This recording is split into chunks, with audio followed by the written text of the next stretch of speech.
Assalamualaikum warahmatullahi wabarakatuh. Salam dan bahagia Bapak Ibu Guru. Tabe.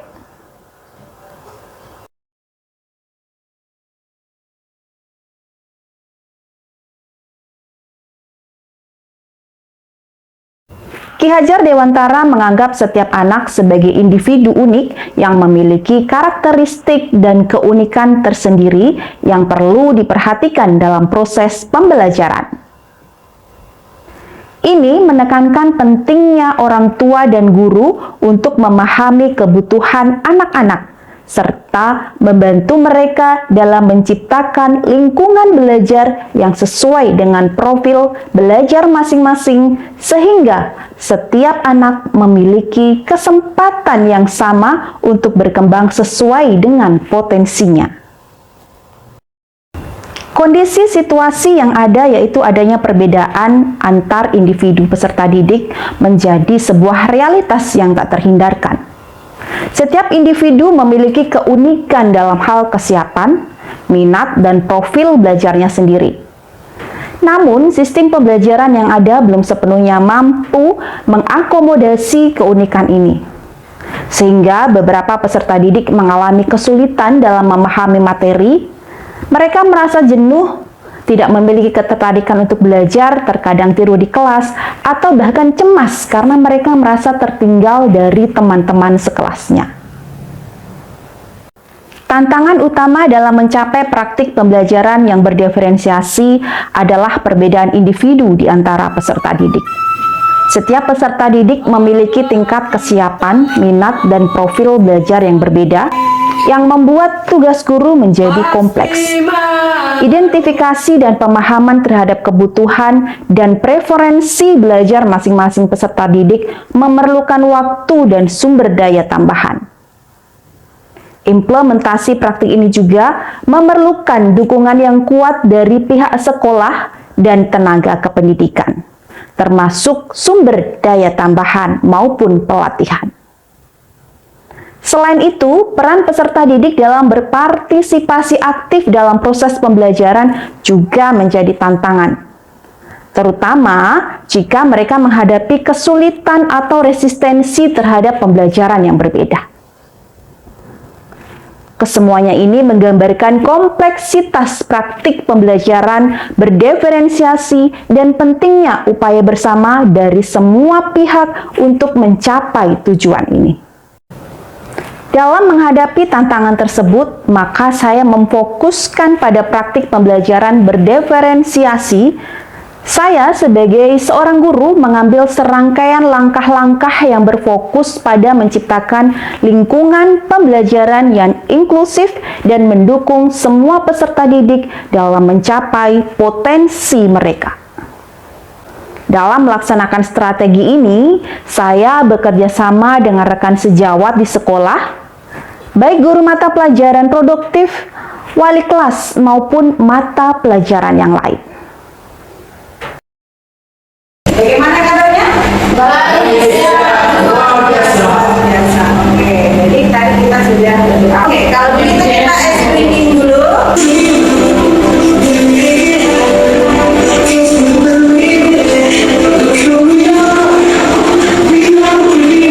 Oke, baik. Jadi sudah semangat kan? Sudah happy? Very happy. Tangan berikan happy lagi. Oke, boleh bergeser lagi kursinya, dikembangkan lagi. Oke, dah. Nah, jadi kalau kita melihat lampu tadi ya, itu adalah dreamer yang dinyanyikan oleh Jungkook. Jadi sebenarnya kita semua itu punya mimpi, ya. Setiap orang punya mimpi. Bagaimana kalian menggali mimpi itu? Kemudian tujuan pembelajaran kita hari ini adalah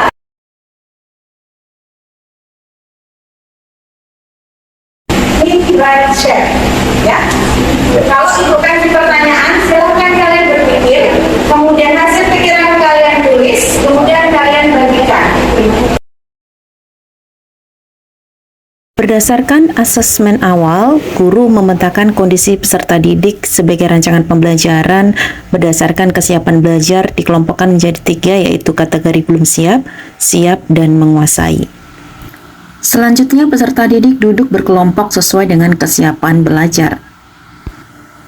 Guru memberikan pemahaman terkait dengan materi yang akan dipelajari, serta membagikan lembar kerja peserta didik untuk mengidentifikasi permasalahan yang telah diberikan oleh guru.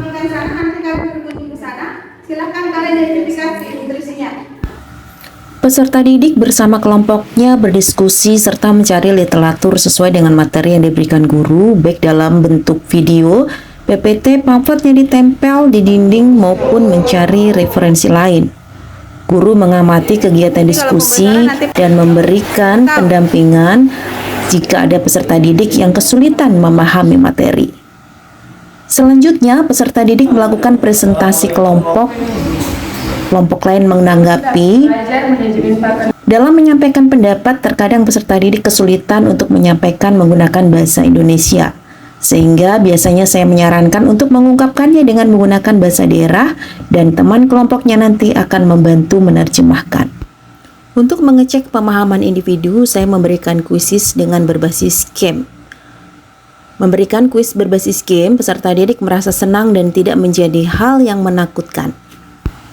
Pada kegiatan akhir, peserta didik membuat kesimpulan terkait materi pembelajaran, kemudian guru mengajak peserta didik untuk merefleksikan pembelajaran yang telah dilakukan. Selanjutnya, guru menyampaikan rencana pembelajaran yang akan dilakukan esok hari. Kemudian bersama-sama berdoa. Namun sebelum pulang, guru memberikan tiket pulang. Saya merasa senang saat Ibu Elis memberikan pelajaran di kelas karena saat memberikan pelajaran dilakukan dengan baik serta tidak membeda-bedakan antara murid yang satu dengan yang lainnya serta mengajarkan kepada kami hal-hal yang positif. Selain itu, ketika saya melakukan kesalahan, Ibu Elis tidak langsung memarahi saya, melainkan memberikan penguatan agar bisa menjadi manusia sesuai dengan yang saya inginkan. Hasil refleksi terhadap langkah-langkah praktik pembelajaran berdiferensiasi menunjukkan beberapa dampak positif, seperti peningkatan keterlibatan dalam partisipasi peserta didik dalam proses pembelajaran. Mereka merasa lebih termotivasi dan berhasil dalam memahami materi pelajaran, mengindikasikan efektivitas bahwa pendekatan ini dapat menciptakan lingkungan pembelajaran yang inklusif. Namun, terdapat pula tantangan yang timbul, khususnya terkait alokasi sumber daya tambahan yang signifikan seperti waktu dan upaya dari guru yang dapat menghasilkan ketidakseimbangan dalam perhatian antara peserta didik yang membutuhkan perhatian ekstra dan yang tidak. Respon orang lain termasuk rekan guru dan pemangku kepentingan lainnya bervariasi. Beberapa mengapresiasi upaya untuk menciptakan lingkungan pembelajaran yang inklusif, sementara yang lain merasa terbebani dengan tambahan pekerjaan dan persiapan yang dibutuhkan.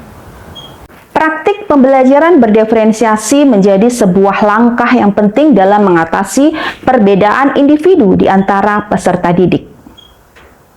Meskipun menghadirkan tantangan dalam pengelolaan waktu dan sumber daya, pendekatan ini telah membuktikan efektivitasnya dalam menciptakan lingkungan pembelajaran yang inklusif dan memotivasi peserta didik untuk aktif belajar.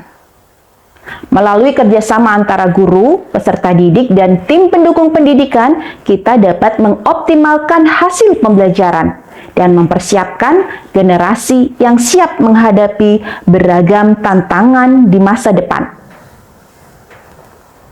Demikian praktik baik pembelajaran berdiferensiasi yang telah saya lakukan.